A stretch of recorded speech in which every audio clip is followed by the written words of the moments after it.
ভাগে কুরবানির প্রমাণে কোনো হাদিস নেই। ভাগে কুরবানির প্রমাণে আছে জন, ব্যক্তি। যদিও হাদিসগুলি সফরের সাথে সম্পৃক্ত, সফরের কথা না বললেও ব্যক্তি ও পরিবারের পক্ষ থেকে কোনো হাদিস নেই। এ যাবৎ 1990 সাল থেকে নিয়ে এখন পর্যন্ত 7 পরিবারের পক্ষ থেকে একটি প্রাণী কুরবানি করতে হবে এমন কোন হাদিস আমরা অবগত হতে পারিনি। এদেশের আহলে হাদিস হিসেবে একজন বড় মাওলানা ছিলেন আব্দুল্লাহ আল কাফি আল কুরাইশি রাহিমাহুল্লাহ, জমিয়তের প্রধান ব্যক্তি ছিলেন এবং বড় পণ্ডিত মানুষ ছিলেন। আল্লাহ তাকে মাফ করুক, তার কবরের শাস্তি মাফ করুক, তার কবরকে প্রশস্ত আলোকিত করুক। তিনি বলেছেন, একটি গরুতে 7টি পরিবার অংশগ্রহণ করবে এমন কোন হাদিস অবগত আমি নই। আর আমি আব্দুর রাজ্জাক বিন ইউসুফ, সাধারণ মানুষ, একেবারেই সাধারণ। আপনাকে আমি খুব ভালোবাসি। আমার দীর্ঘ 35 বছরের তদন্তে আমার বিদ্যা কম, তদন্ত করি বেশি, আপনার বিদ্যা বেশি, এটা আমি মেনে নিই। আমার তদন্তের অভাব নাই আলহামদুলিল্লাহ। তাতে আমার অবগতিতে একটা গরুতে, একটা প্রাণীতে 7টা পরিবার অংশগ্রহণ করবে এমন কোনো হাদিস এই যাবৎ প্রমাণ হয়নি, এই আমার পর্যন্ত প্রমাণ হবে না বলে আমার জোরালো দাবি, সম্মানিত দিনী ভাই। এরপরে আমি বলছি, পরিবারের পক্ষ থেকে পশু কুরবানি করুন। টাকা বেশি আছে, ঢাকায় ব্যবস্থা রয়েছে আজও, উট কুরবানি করেন, উট কুরবানি করেন, বেশি নাকি ব্যাপার, একাধিক করেন। তো টাকা কম আছে, ষাঁড় করেন, কয়েক লক্ষ টাকা দিয়ে বড় মোটা তাজা হৃষ্টপুষ্ট ষাঁড় কিনেন। টাকা কম আছে, খাসি কিনেন। টাকা কম আছে, ছাগি কিনেন, ছাগি বুঝি না, যেগুলো বাচ্চা দেয়। টাকা কম আছে, ভেড়া ভাড়ি কিনেন। আজও বাজারে ভেড়া ভেড়ির দাম সবচেয়ে কম। একটা ভাগা নিতে যা টাকা লাগবে তাতে অন্তত 3টে ভেড়া কিনে পায়। আপনি কার কথাই পড়ে ভাগে কুরবানি কিনতে গেলেন? আবার কলিজা নিয়ে সমস্যা, আবার হাড় নিয়ে সমস্যা, আবার ভাগ নিয়ে সমস্যা। এতদিন তো নারী ভুঁড়ি নিত না মানুষ, এখন তো নেই। নারী ভুঁড়ি নিয়ে সমস্যা, পা নিয়ে সমস্যা। এত বোঝা আপনি কেন মাথায় করতে গেলেন?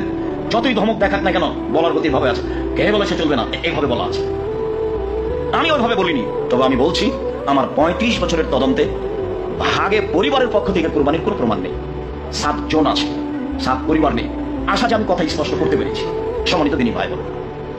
দ্বিতীয় যেটা বলতে চাচ্ছি সেটা হলো এই যে দেখে কিনতে হবে ঠিকঠাক আছে কিনা কান, নাক, লেজ, দাঁত, পা রোগা কিনা, মোটা তাজা কিনা, শিং আছে কিনা। শুনুন, হাদিস সহিহ। কিনে নিয়ে এসে যদি শিং ভেঙে যায় তাহলে এটা বিক্রি করে দেন আরেকটা কিনে।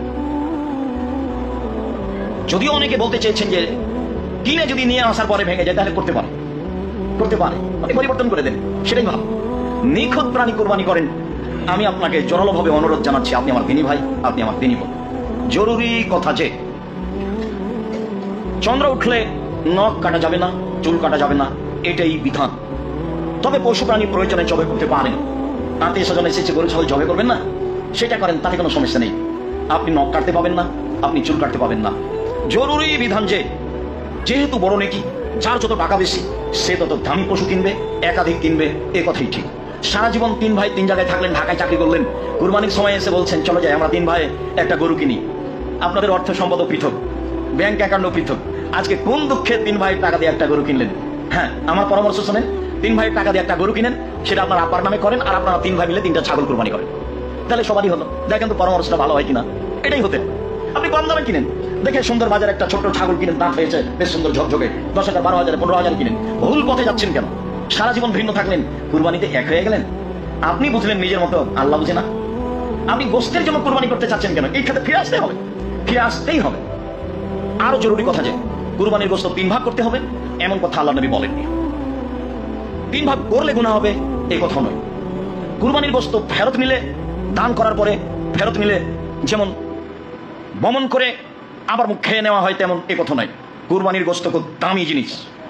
আপনি ফকির মিসকিনকে দিবেন আর নিজে খাবেন। আল্লাহ তাআলা বলেন কুলু ওয়াতিমুল বাইসাল ফকির, তোমরা নিজেরা খাও আর ফকির মিসকিন অসহায় মানুষকে খাওয়াও। আমাদের দেশে যে প্রথা হয়েছে সেটা পছন্দ নয়, তবে করতে পারে। কি প্রথা হয়েছে? আরে 3 ভাগ করো, করে বলে 1 ভাগ ফকির মিসকিনকে দাও, আর 1 ভাগ আত্মীয় স্বজনকে দেও খাও, আর 1 ভাগ জমা রাখো। তাহলে কুরবানি দিয়ে আত্মীয় স্বজন বজায় রাখতে হবে। এখন মানুষ প্রথা ধরে নিয়েছে চাঁপাইনবাবগঞ্জের মতো যে কুরবানিতে জামাইকে দাবাত দিতে হবে, মেয়ের শ্বশুরকে দিতে হবে, ছেলের শ্বশুরকে দিতে হবে, না হলে সবাই বলবে কৃপণ। এটা কেন করবেন? এটা বড় মাছ কিনে আজকে দিয়ে পাঠান, এর নাম হাদিয়া। কেন আপনি এইটা দিয়ে সম্পর্ক বজায় রাখতে হবে? এদিকে গেলেন কেন? হাদিয়া তো আছেই। সম্মানিত দিনী ভাই বোন, কুরবানি দিয়ে আত্মীয় স্বজনের সম্মান রক্ষা করতে হবে, ভুল হিসাব। হাদিয়া দিয়ে আত্মীয় স্বজনের সম্মান রক্ষা করতে হবে এবং পরেজগার মানুষকে হাদিয়া দিতে হবে। খাবার জন্য বলতে হবে, এটাই বিধান। বলছিলাম 3 ভাগ করলে গুনাহ হবে কি? জি না। 3 ভাগ না করলে গুনাহ হবে কি? জি না। ভালো, বরং কি করতে হবে? বরং খান আর দিয়ে দেন, খান আর দিয়ে দেন। দেওয়ার মতো যদি মানুষ না থাকে তো 2-1 কেজি দিয়ে সবই রেখে দেন, কোনো সমস্যা নেই। 2-4-5 কেজি রেখে সবই দিয়ে দেন, সমস্যা নেই। বুখারী মুসলিমের হাদিসে এসেছে, আল্লাহ নবী আলীকে বললেন, আলী সব গোস্ত ফকির মিসকিনকে ভাগ করে দাও, ওর চামড়া ভাগ করে দাও, ওর গায়ের যে শীতের দিনে দেওয়ার যে একটা ঝুল, একটা কাপড় ছিল, একটা জিনিস ছিল তার গায়ে দেওয়া পশুটা, সেটা দিয়ে দাও ফকির মিসকিনকে। হাদিস বুখারী মুসলিম। আলী কসাইকে এখান থেকে গোস্ত দিবা না, কসাইকে টাকা দিয়ে কসাই ডেকে নিয়ে আসে। 2000 থেকে 10,000 লাখ তাতে আসে যায় না। আজকে অন্তত গোস্ত দিয়ে তাকে খুশি করতে হবে না। হ্যাঁ, আপনি যদি মনে করেন যে আমার বাড়ির কসাই, পাশের কসাই খুব নিঃস্ব মানুষ, সেটা ভিন্ন জিনিস। আপনি তাকে বলবেন না যে তুমি আমার সাথে কাজটা করে দিলে সেই জন্য এটা দিচ্ছি, এটা আপনি বলবেন না। বলবেন, দেখো তুমি গরিব মানুষ, এই যে 2000 টাকা নেও, আর গোস্তটা আমি তোমাকে নিঃস্ব মানুষ হিসেবে দিলাম। কসাই কি দিতে আল্লাহ রাসূল নিষেধ করেছেন?